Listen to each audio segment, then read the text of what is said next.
Bismillahirrahmanirrahim. Assalamualaikum warahmatullahi wabarakatuh. Waalaikumsalam warahmatullahi wabarakatuh. Alhamdulillah alladzi alaqa baina qulubina faslahna min ni'mati ikhwana. Asyhadu an la ilaha illallah wahdahu la syarika lah wa asyhadu anna Muhammadan 'abduhu wa rasuluhu la nabiyya ba'da. Allahumma shalli wa sallim wa barik ala Muhammadin wa ala alihi wa ashabihi ajma'in. Wa ba'd. Dimaksud rahmat Allah Subhanahu wa taala. Alhamdulillah kita bersyukur kepada Allah Subhanahu wa taala. Allah masih melimpahkan rahmatnya kepada kita, kasih sayangnya kepada kita, nikmat, taufik, hidayah, sehingga dengan itu semuanya kita bisa hadir, bisa melaksanakan sholat fardu subuh berjamaah pada subuh hari ini. Kita mohonkan pada Allah Subhanahu wa taala semua kiranya Allah menerima amal ibadah kita, sholat subuh kita. Amin ya rabbal alamin. Jemaah sekalian rahmat Allah Subhanahu wa taala, kita sampaikan salawat dan salam kita kepada Nabi beserta Muhammad sallallahu alaihi wasallam dengan mengucapkan Allahumma shalli ala sayyidina Muhammad wa ala ali sayyidina Muhammad. Assalamu alayka ya Rasulullah. Jemaah subuh rahmat Allah Subhanahu wa taala, pada subuh hari ini kita kembali buka kitab fikihnya Said Sabiq. Pada 2 pekan yang lalu kita sudah membahas bab tentang apa kemarin? Kurban ya. Nah, kurban itu sudah selesai sampai akhir babnya. Untuk subuh ini kita kembali ke awal dulu lagi, ke jilid 1. Ini lompat-lompat ya, sesuai momen. Awal dulu kita bicara masalah jenazah, tentang jenazah. Ramadan kita bicara tentang Ramadan, fikih puasa kemarin sudah selesai. Ya, kemarin ada momen menjelang Idul Adha ini, kemarin kita sudah bahas tentang fikih tentang kurban. Ya, alhamdulillah sudah juga kemarin. Ya, dan ditambah saya PRT kemarin, video-video tentang ceramah-ceramah tentang udhiyah, tentang kurban itu. Semoga insyaallah kurban kita tahun ini kita berusaha bisa sesuai dengan sunnah, bagaimana Rasulullah SAW mengajarkan kita untuk kurban. Terus sebelum Ramadan juga dulu kita sudah mulai lagi untuk membahas fikih ini, mulai dari toharoh. Toharoh kalau sudah selesai kita sampai kepada mandi ya, mulai dari macam-macam air ya, najis, hadas ya, kemudian istinja ya, untuk bersihkan najis hadas itu gimana ya, wudu, mandi ya, sudah.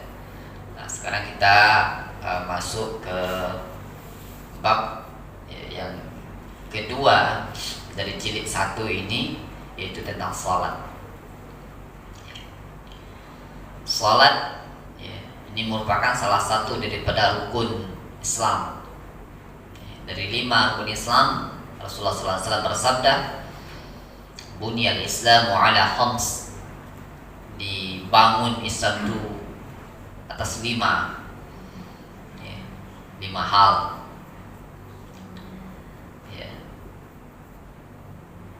An tashhad syahadatu an la ilaha illallah, bersaksi bahwa tidak ilah selain daripada Allah, wa anna Muhammadar Rasulullah, dan bahwa Nabi Muhammad adalah utusan Allah, wa iqamis shalah wa ita'iz zakah wa tasum Ramadan wa tahajjud bait man istata'a ilaihi sabila. Mendirikan salat, membayar zakat, puasa di bulan Ramadan, dan haji bagi yang sanggup.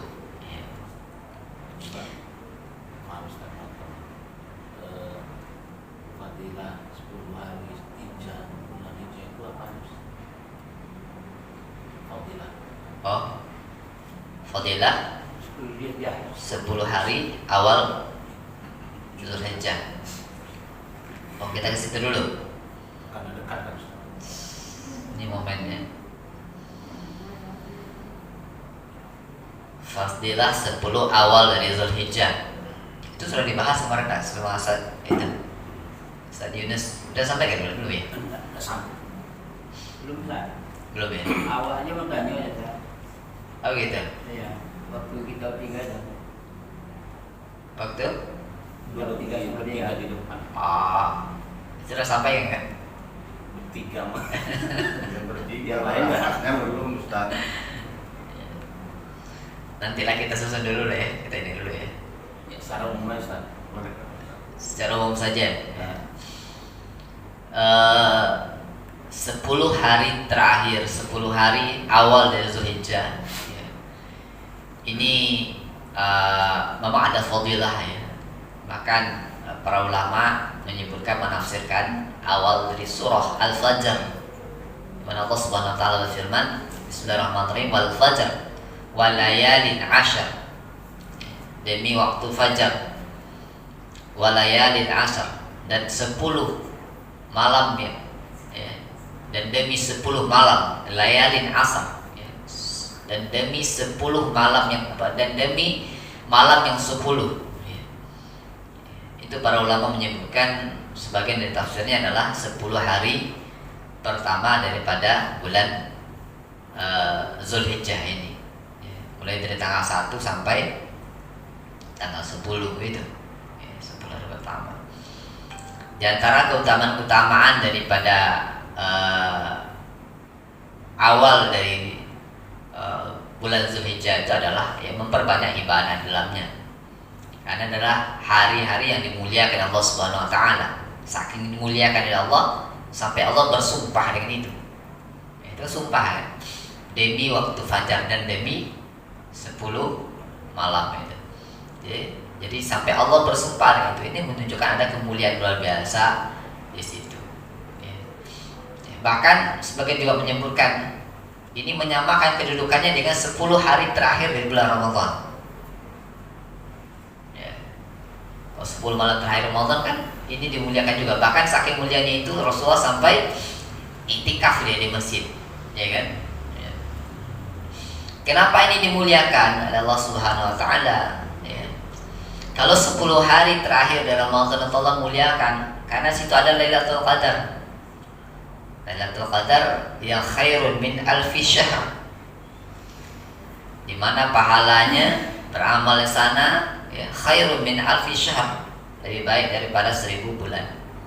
Nah, di 10 pertama Ramadan ini pertama Zulhijjah ini kenapa dimuliakan oleh Allah SWT? Ada satu hari juga yang mulia di sana, yaitu wukuf di tanggal 9 Zulhijjah. Ada wukuf di tanggal 9 Zulhijjah. Ini hari yang utama juga. Ya, untuk memuliakan itu maka 10 hari itu dimuliakan Allah Subhanahu wa taala. Nah, kira seperti itu. Apa amalan-amalan yang mesti kita lakukan? Ya, meningkatkan ibadah kita di sana. Kalau secara umum ya ini termasuk juga daripada waktu-waktu yang diharamkan, yang dimulai dihormati Allah Subhanahu wa taala, karena Zulhijjah termasuk bulan haram ya. Bulan haram. Ya. Jadi suatu Allah Subhanahu wa taala berfirman, "Inna iddatash syuhur 'indallahi 12 syahr." Ya. Fi kitabillah yauma khalaqallahu as-samawati wal ardh. Maka kata Allah Subhanahu wa taala, fala tuzlimu anfusakum fihin. Allah menciptakan bulan itu dalam 1 tahun jumlahnya 12. Sewaktu Allah menciptakan langit dan bumi ini, itu ketetapan Allah sewaktu Allah menciptakan langit dan bumi ini. Fiha arba'atul hurum, pada 12 bulan itu ada 4 yang haram, ada 4 yang dihormati dari 12 bulan itu ya. Haram, Safar, Rabiul Awal, Rabiul Akhir, Rajab, Sa'ban sampai Zulhijjah, itu kan ada 12 hitungannya. di antara 12 itu ada 4 yang dihormati, yang dikhususkan, ini dimuliakan. 4 itu 3 yang berurutan kata Nabi, 1 yang terpisah. 1 yang terpisah itu terletak antara Jumadi dan Sya'ban. Jumadil akhir dan Sya'ban, bulan apa? Rajab. Nah, ini yang terpisah sendiri dia. Ada 3 yang berurutan, Zulqa'dah, Zulhijjah, Muharram. Apa yang mesti dilakukan situ? Fala tuzlimu anfusakum fihin. Jangan kalian menzalimi diri kalian pada waktu itu. Jangan berbuat zalim di situ. Jangan berbuat dosa di situ. Karena sebagai mengatakan dosa di bulan-bulan ini, dosanya berlipat-lipat. Maka jangan sampai kita berbuat dosa. Dijaga diri kita di bulan-bulan haram ini. Ya, termasuk 10 awal ini, jaga. Jadi kita tidak melakukan dosa mata, dosa maksiat kita, dosa kekufuran kita, itu termasuk dihindari di bulan-bulan itu. Terutama 10 hari pertama ini. Kemudian apa? Karena di ujung ayat itu wattaqullah, di ujung ayat itu disuruh kita untuk bertakwa, meningkatkan ketakwaan kita pada awal pada bulan-bulan itu, bulan haram itu. Ketakwaan kita kepada Allah Subhanahu wa taala. Takwa itu secara makna luasnya itu adalah melaksanakan perintah-perintah Allah dan meninggalkan larangan Allah. Artinya apa? Kita tingkatkan ibadah kita di awal ini. Ya, di antaranya salat, ya kan? Tilawah Quran dan sebagainya. Kemudian puasa. Puasa di awal ini. Berbanyak puasa. Nanti kan ada puasa Arafah, ya. Sebelumnya tarwiyah juga boleh 28, 29 kita puasa sampai sebelum salat Idul Adha, ya kan? Terus puasanya 10 mulai tanggal 1 kah atau 2 hari menjelang Idul Adha? Itu yang saya tanyakan itu, Ustaz. Karena dulu saya nanti cuma 2 hari sebelum Idul Adha. Tahu sekarang ada dapat informasi 10 hari. Kemudian ada pula sebelum Arafah 1 hari itu tidak disunatkan. Nah, ini mana betul, Ustaz? 3 ini makanya saya tanya. Iya, baik. Memang ada hadisnya yang 9 yang tanggal 9 itu. 9 Zulhijjah itu. Puasa pada hari Arafah akan menghapus dosa setahun dan setelah berlalu sudah akan datang, gitu ya. Ada hadisnya seperti itu. Tapi memperbanyak puasa di bulan ini disunahkan. Memperbanyak puasa, boleh saja kita mau puasa sepanjang 10 hari itu silakan. Memperbanyak puasa, ke puasa bagian daripada ibadah sunnah, ya, boleh. Coba apa? Ya kan? Nah, tanggal tarwiyah itu di 8 Zulhijjah itu silakan juga, tidak salah, boleh. Jadi memperbanyak puasa. Intinya memperbanyak ibadah kita, meningkatkan ibadah kita di 10 hari ini. Ini bagian benar-benar haram. Walau seperti itu mungkin yang bisa ada jauh.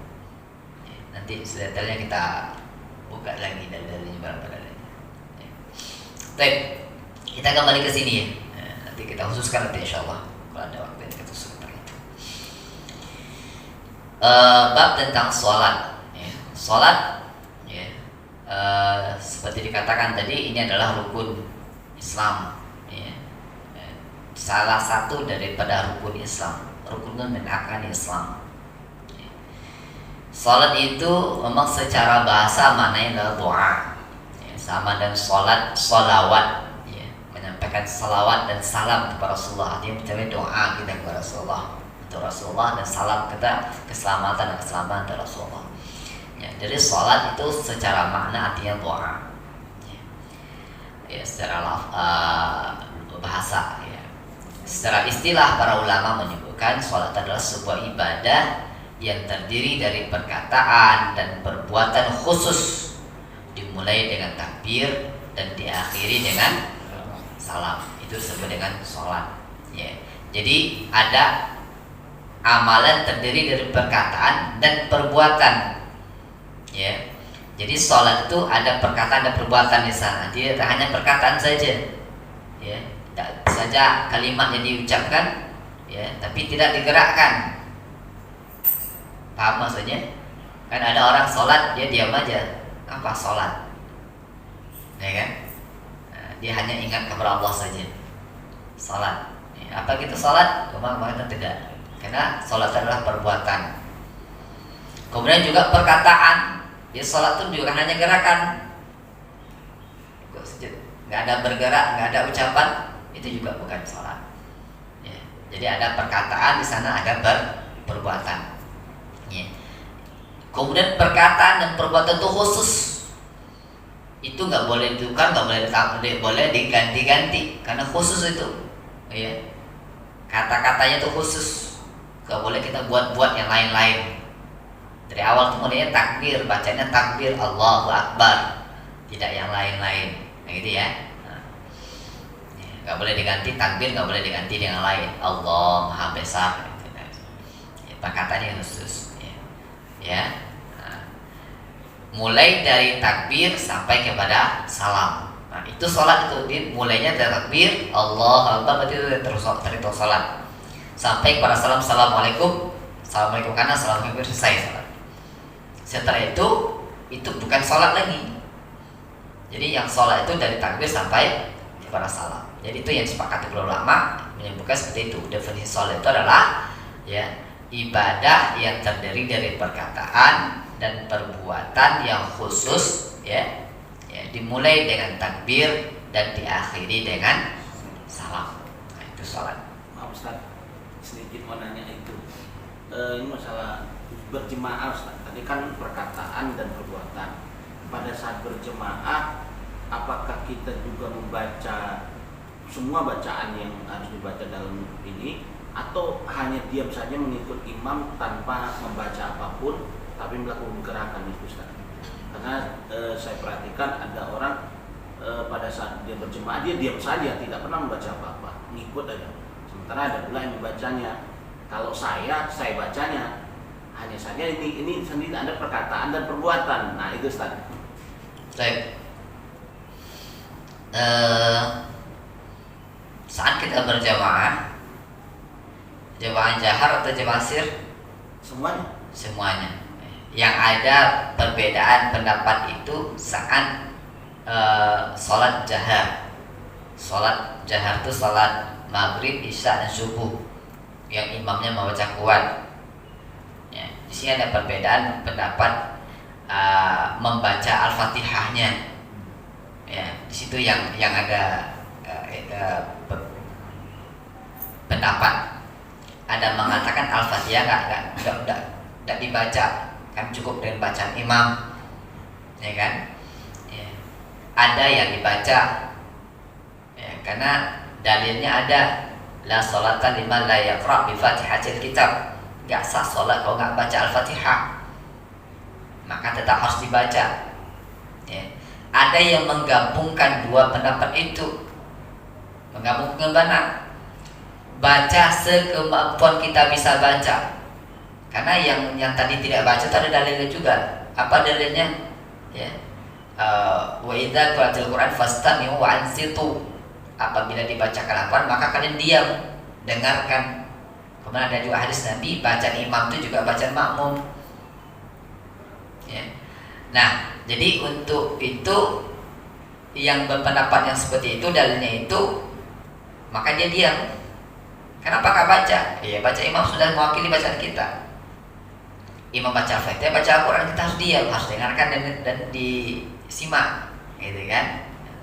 Sementara ada hadis lain tadi, tidak sah sholat kalau tidak baca. Ada yang memandukan. Bagaimana memandukannya? Membaca sekemampuan kita bisa baca. Suatu imam waladhdallin, kata imam amin. Ada jeda sedikit sebelum imam memulai membaca ayat, disitulah kita baca Al-Fatihah. Seberapa banyak Al-Fatihah baca sekemampuan bisa kita baca dalam jeda itu. Ya minimal 3 ayat. Kita mengatakan minimal 3 ayat. Kenapa 3 ayat? Karena ayat Al-Quran itu, surah itu yang paling pendek itu 3 ayat. Nah, Ada pendapat yang seperti itu. Ya, ini kan banyak pendapat ya. Ustaz, kalau yang saya selalu lakukan karena saya dapat kaji seperti ini, Ustaz. Sewaktu imam membaca Al-Fatihah, kita diam aja. Maksud diam itu kita artikanlah maknanya kan. Setelah imam selesai waladol, imam membaca ayat, kita baru baca Al-Fatihah. Itu yang saya tahu, yang saya praktekkan. Nah, itu dari mana tuh? Ya, mau seperti itu. Nah, kalau setelah imam baca Al-Fatihah awal dulu kita baca, kita dapat baca Al-Fatihah penuh full. Iya, betul. Betul. Jadi yang membaca Al-Fatihah itu mas setelah imam baca, karena kita makmum tuh mengikuti imam, tidak bersama-sama dengan imam. Ya, jadi Al-Fatihah kita baca setelah imam membaca Al-Fatihah. Sewaktu imam membaca Al-Fatihah, apa yang kita lakukan? Dia mendengarkan, menyimak. Ya. Karena masalahnya kan membaca Al-Fatihah sewaktu imam membaca ayat, ya kan? Kan ada ayat tadi, kalau ayat apa dibacakan kalian diam dan dengarkan.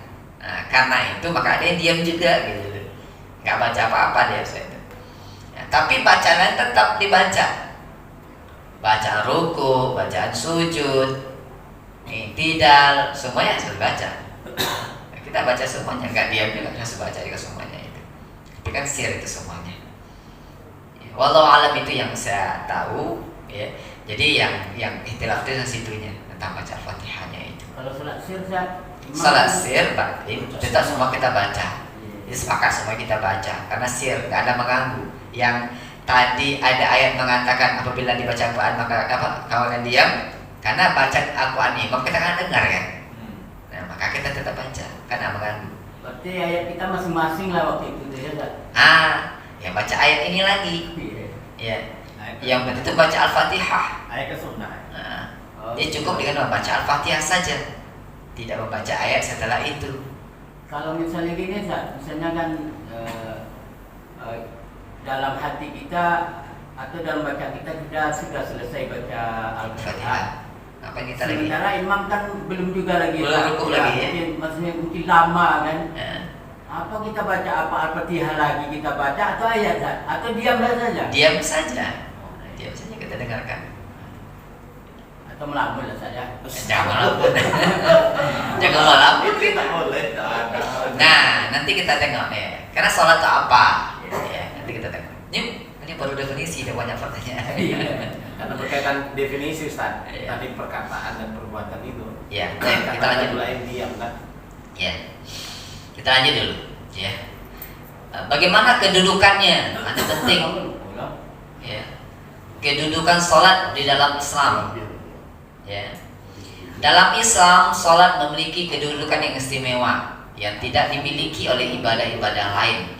Sholat adalah tiang agama. Nah, ini kedudukan pertama, sholat itu merupakan tiang agama dan agama bisa tegak karenanya. Rasulullah SAW bersabda, Raqsul amri wa amuduhu as-salah wa zikr wa zirwatu sanami al-jihad. Islam adalah puncak segala sesuatu dan sholat adalah tiangnya. Sholat adalah tiangnya, ujung tombaknya adalah jihad di jalan Allah. Jadi sholat ini merupakan tiang, atau dalam hadis lain disebutkan as-sholatu imaduddin. Dia biasa kita dengar ya. Sholat itu merupakan tiang agama. Faman aqama faqad aqamaddin wa man tarakaha faqad hadamaddin. Itu biasa kita dengar ini. Salat itu adalah tiang agama. Siapa yang mendirikan salat maka dia mendirikan agama. Siapa yang meninggalkan sungguh dia meruntuhkan agama. Jadi kita paham lah kan apa peran tiang itu. Ya, nggak akan bisa tegak bangunan itu tanpa tiang. Nah, itu penting tiang. Rumah sekarang nggak pakai tiang lagi katanya. Kalau yang memahami tiang itu rumah panggung. Ada yang nanya gitu tuh, Ustaz, kan tiang nggak begitu penting, Ustaz. Sekarang ada rumah pakai tiang lagi, gitu kan? Kan ini tiang juga namanya ini. Ini tiang juga namanya kan. Tiang itu bukan tiang yang di bawah lantai itu jadi tiang kan? Ya. Jadi kedudukannya seperti itu, pentingnya sholat itu Sholat itu suatu kita mendirikan sholat, suatu itulah agama itu kan berdiri tegak untuk apa? Ada dalam diri kita. Kalau kita tidak mendirikan sholat lagi, agama lagi kan tegak agama itu dalam diri kita. Nah, gitu. Sholat adalah ibadah yang pertama diwajibkan Allah Subhanahu Wa Taala. Kewajiban itu disampaikan kepada Rasulullah SAW pada saat malam Isra dan Mi'raj tanpa perantara. Anas radhiyallahu bercerita, sholat diwajibkan kepada Nabi SAW pada saat beliau diangkat pada malam Isra, yaitu sebanyak 50 kali, 50 waktu. Kemudian dikurangi hingga menjadi 5 kali.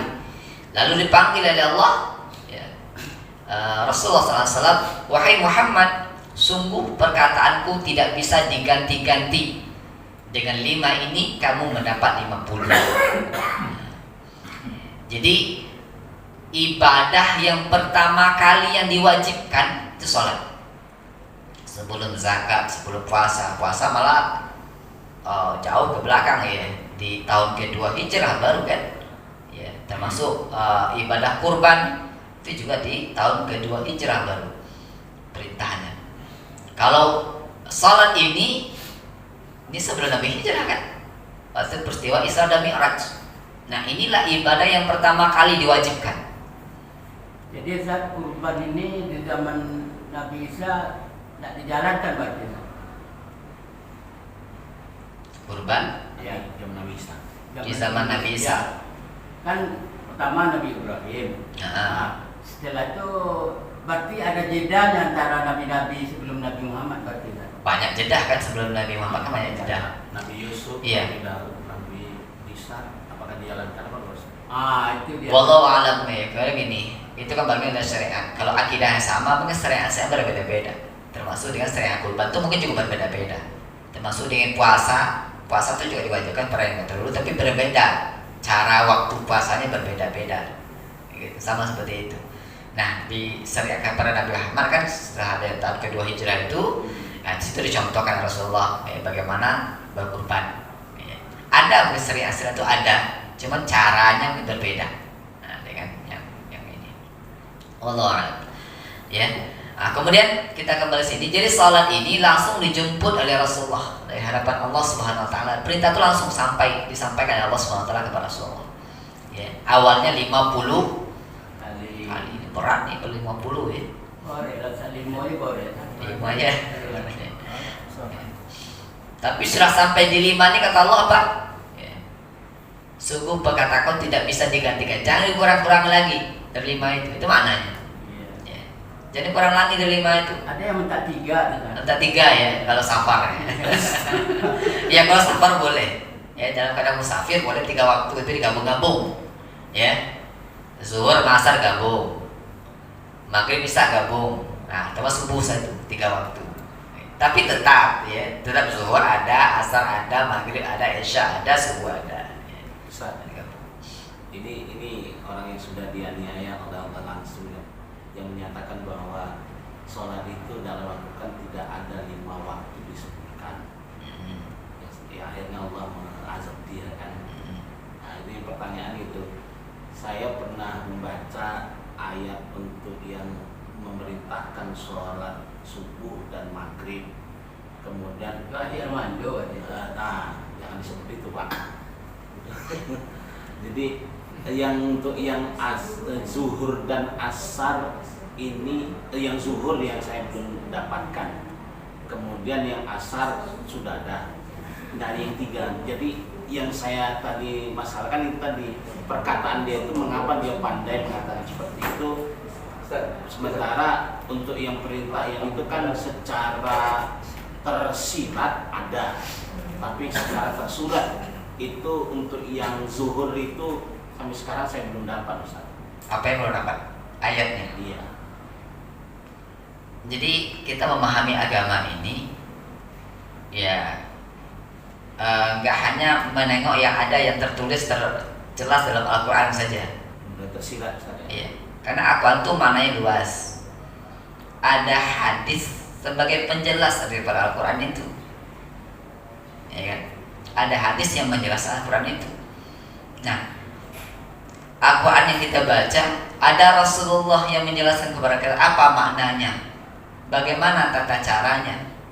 Kau dicari-cari terjelas nanti, zahir nanti, bagaimana sholat, takbir, ruku, sujud dalam Al-Quran itu.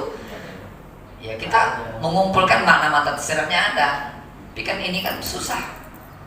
Tapi kan sudah jelas. Nabi mengatakan shollu kama ra'aitumuni sholli, sholat kalian seperti saya sholat. Nabi sholat seperti itu.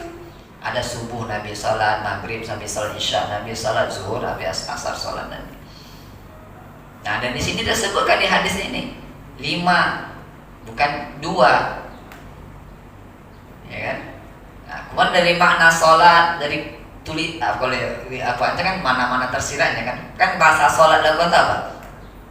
Ada sholat, ada sholawat, ya, ada apa lagi? Ada 3 tuh. Ada yang bentuknya mufrad 1 saja, ada bentuknya jamak banyak, ya kan? Itu maknanya berbeda-beda makna.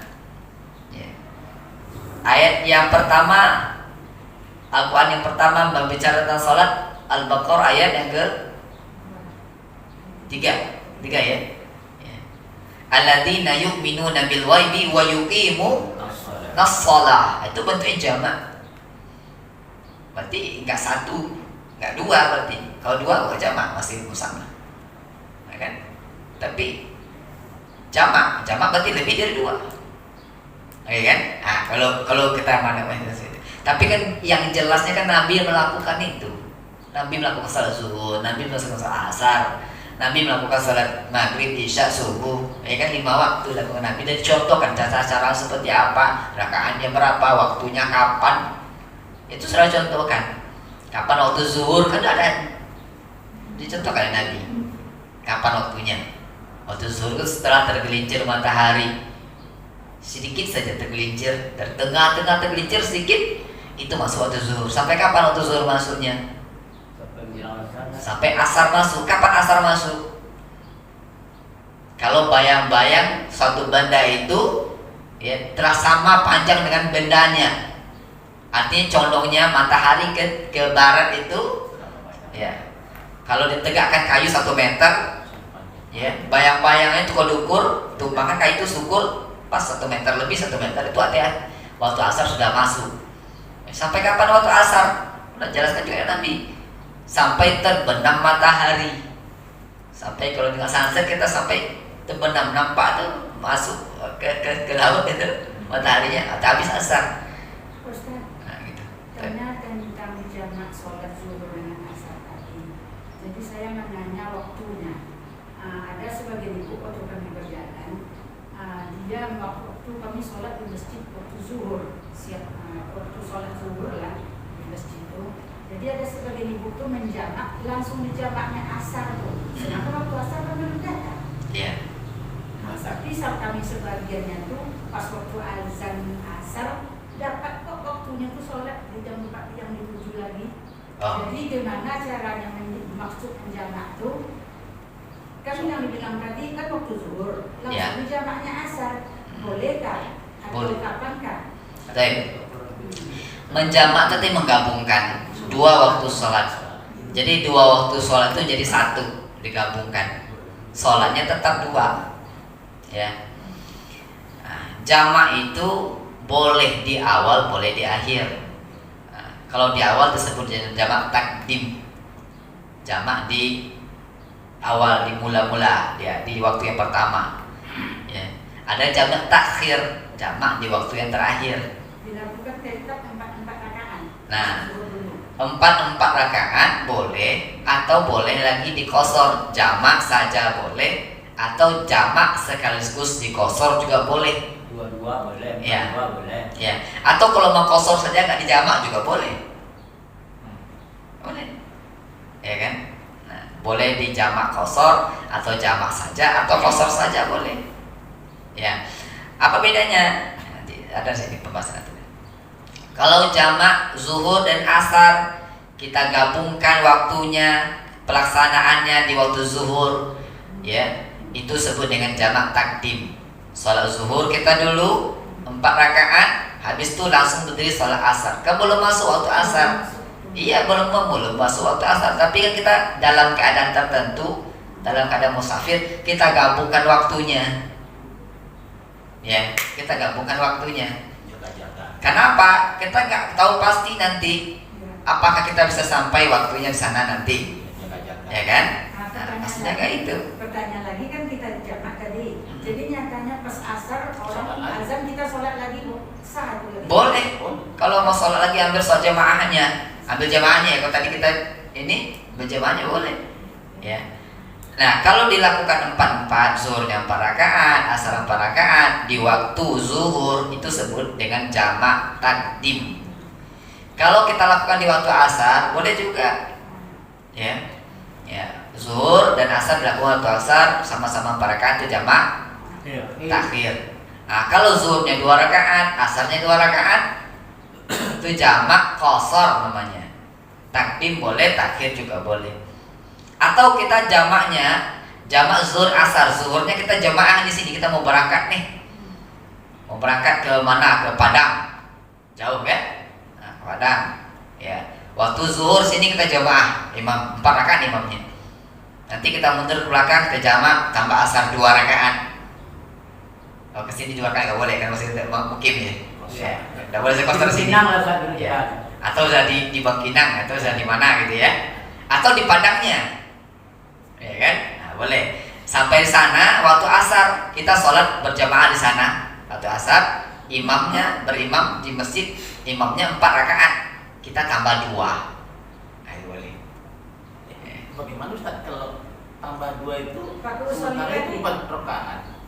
Kita berada di saf di depan. Gimana Ustaz? Maksudnya Setelah salam lah. setelah salam imam kita tambah 2 lagi. Karena kita Kita jamaah. sholat asar lagi. Karena belum zuhur kita lagi tadi. Tambah 2 lagi pakai usul lagi. Sholat lain lagi namanya. Iya. Niatkan lagi salat kita lagi 2 lagi.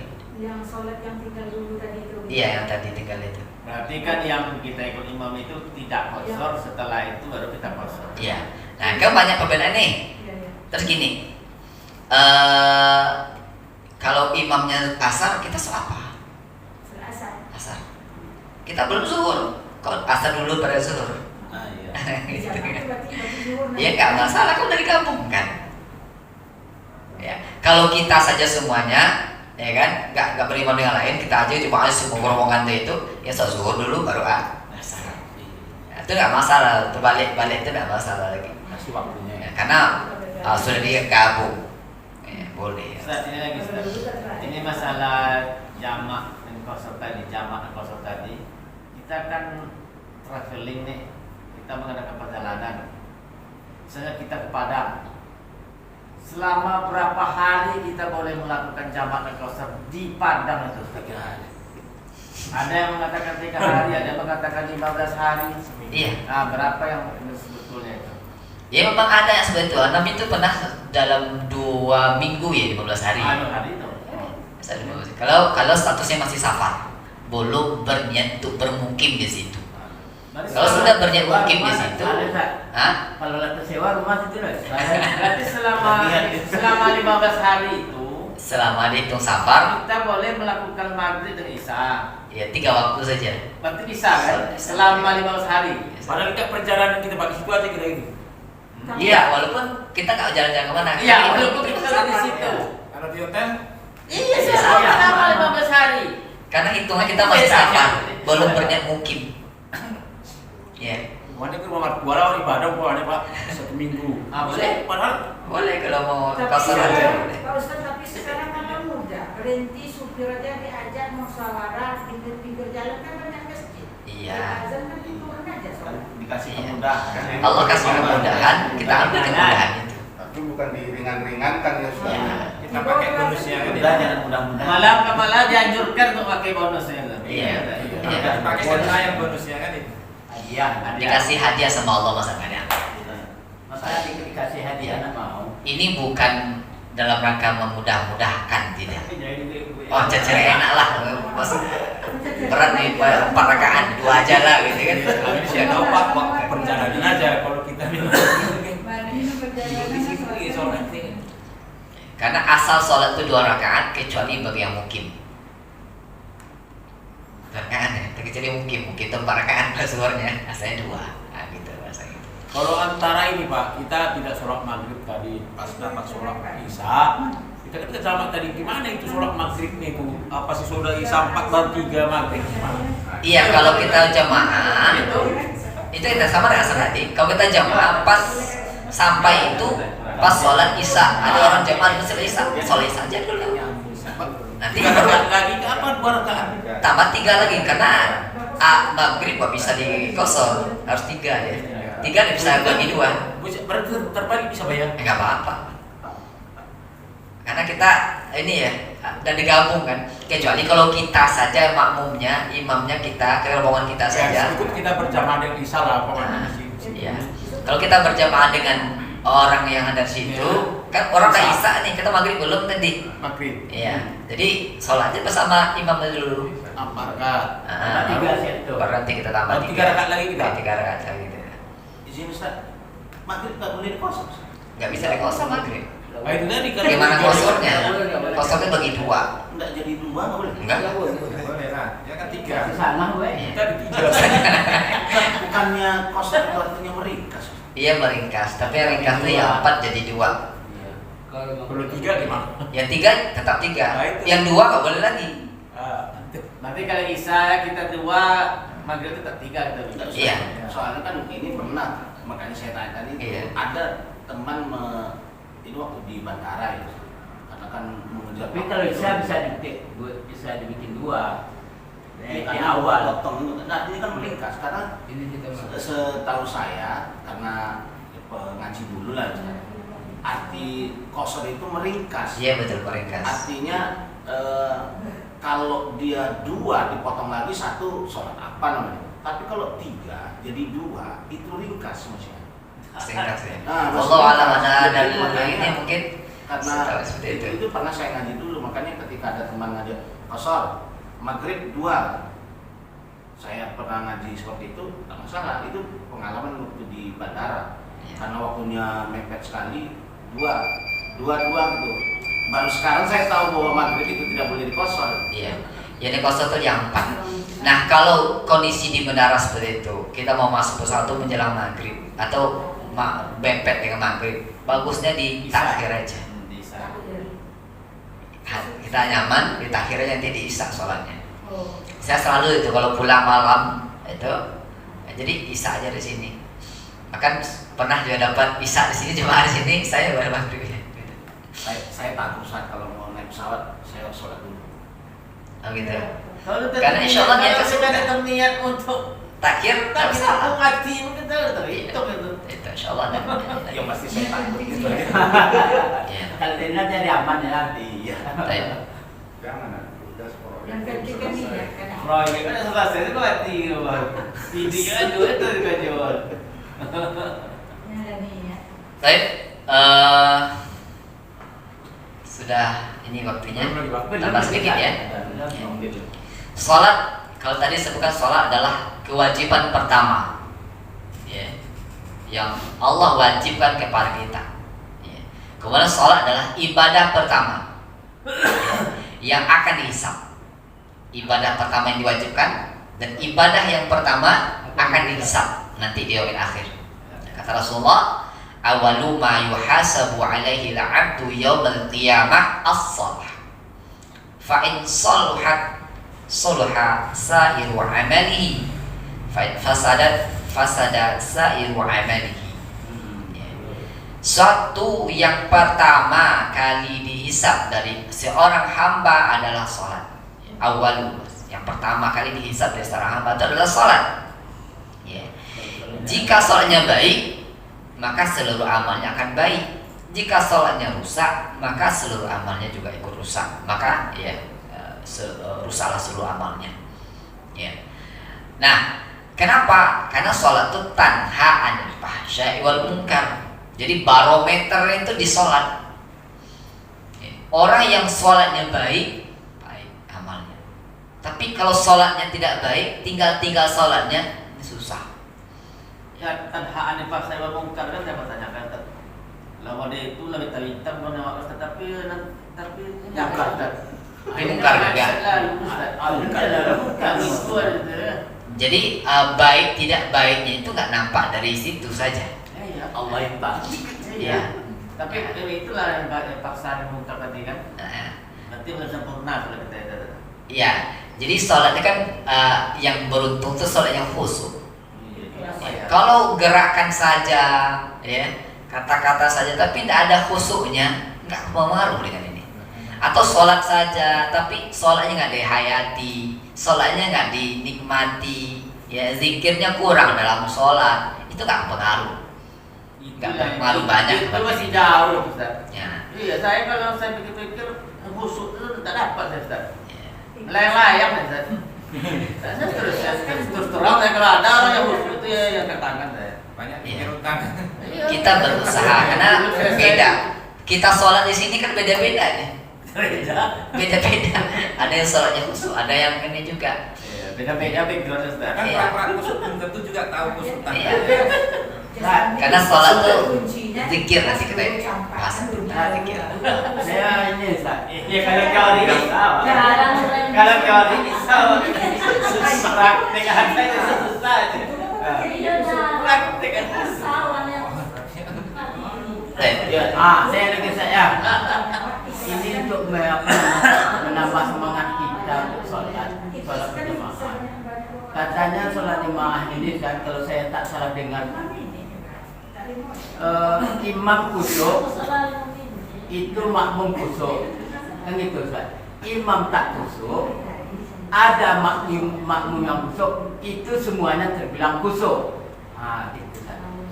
Imam tidak khusyuk, makmum tidak khusyuk, cuma Allah yang mengusukkan. Itulah kira-kira. Yang kita sholat jamaah ini.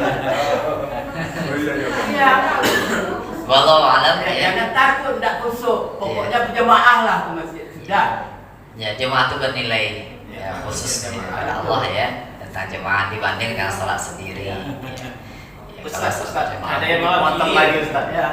Saya pernah yang ngaji lagi. Salah satu penyebab kita waktu berjamaah tidak khusyuk, jarak antara ini sapnya itu berjarak alias renggang, salah satunya karena di situ masuk setan. Nah itu saya menanya itu. Nah itu kan Ustaz penyebabnya itu kan kalau orang berjarak akhirnya setan masuk ke situ, disitulah. Enaknya nanti kita bahas di pas sholat jemaah ya. Oh ada juga ya, ada. Ada nanti sampai nanti kita sholat jemaah ya. Jadi Tapi secara season berikutnya. ya, secara umumnya ini baru mulai mukaddimah dah sampai ke ini. Masalah kalau sholat ini Ustaz, Masalah sholat kita ini, kita langsung balik. Coba tanya, Iya. Kita khususkan setahun. Iya. Banyak. Nanti kita ansur lah. Ini kalau habis pertanyaan sekarang masa ada pertanyaan lagi. Jangan Ya, Tep. langsung melompat. Iya. Oh gitu. Nah, penasaran dulu. Kita coba urutkan. Tapi kita berarti nggak sabar. Iya, karena kita kusuk Pak tadi sholat karena rasanya bisa kaki awak tadi. Iya. Bukan gitu Pak. Jelaskan. Soalnya bertahap juga kita menjalannya. Yang ini kan sabar. Tahu juga dulu kita. Enggak, karena ada sampai bisa Pak. Dijagi kita ya. Iya, jadi hilang padahal udah pasti Karena aku ada juga sih. Bukan diinjak, Bukan langsung sekaligus. bukan diinjak itu. Geser-geser ya. Nah, kadang ada Pak, katanya pertama gini. nah. Kita kan ikut dia pinggir. Nggak tahu jadi begini dia jadi bicara jadinya. Itu takaran tuh, itu sama. Itu artinya ngaplingnya besar dulu. Baru nanti itu serakah juga itu. Ada kita mepet, yang kita mepet kan masih mepet terus. Gila konsentrasi awal. Hilang lagi itu lagi mulai. Ya, Nanti kita bahas di sholat jemaah, tapi secara umum memang itu berpengaruh ya. Karena Nabi itu kan maka ada perintah sawu sufufakum fa inna tasawwatu sufuf min tamamil shalah. Ya, luruskan barisan kamu. Ya. Fa inna tasawwatu sufuf karena sungguhnya bagusnya barisan itu ya saf itu min tamamil shalah, itu adalah keutamaan sholat berjamaah. Ya, itu akan mempengaruhi juga memang. Ya, jarak kita tak mempengaruhi.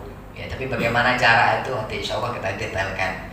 Ya, apa yang harus tentu sesungguhnya? Apakah hanya telapak kaki atau juga bahu? Nah, gitu. Ada lagi yang lebih ekstrim dari itu kan. Sebetulnya kita kusuk ini Ustaz, mulai dari kita cara beruduk, mulai istinja, Betul. di situ datangnya Ustaz. Betul. Kita Nanti insya Allah kita akan bahas. Ya, ini waktu sudah sholat Isra.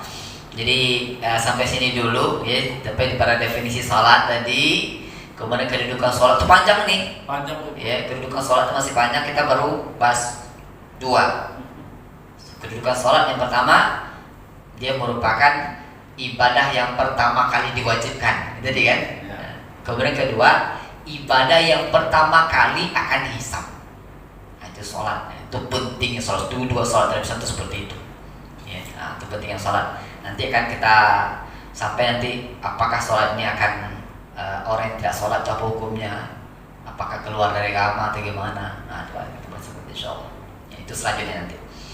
Itu saja dulu mungkin ya, kita cukupkan ya, kita persiapan untuk sholat Isra ya, semoga yang ini bermanfaat. Kita ansur insyaallah. Ini bab tentang sholat ini panjang ini ya. Jadi kita lanjutkan lagi untuk ahad depan Ustaz. Insyaallah Mengenai ya. kekhusukan sholat ini Ustaz. Saya tambah lagi. Ada penuh lagi. Sampai ke khusuk itu panjang nih ke situ ke situ. Ya, kita ansur insyaallah. Saya mengira ini penting ya, karena sholat ini itu tadi ya. Sholat itu ini yang kita kerjakan sehari-hari. Iya. 5 kali sehari kita lakukan. Kita mesti paham betul tentang sholat ini. Belum lagi sunnahnya Pak ya kan? Iya. Duha. Ya. Kalau kita nggak paham, kita salah melakukan ini, salah hari-hari kita. Nah, itu pentingnya kita memahami tentang fikih Dasar sholat. ya. Nah, sholat. Ada Itu saja mungkin ya, kita tutup dengan alhamdulillah alamin, subhanallahumma bihamdika asyhadu an la ilaha illa anta astaghfiruka wa atubu ilaik. Assalamualaikum warahmatullahi wabarakatuh. Waalaikumsalam. Waalaikumsalam warahmatullahi wabarakatuh.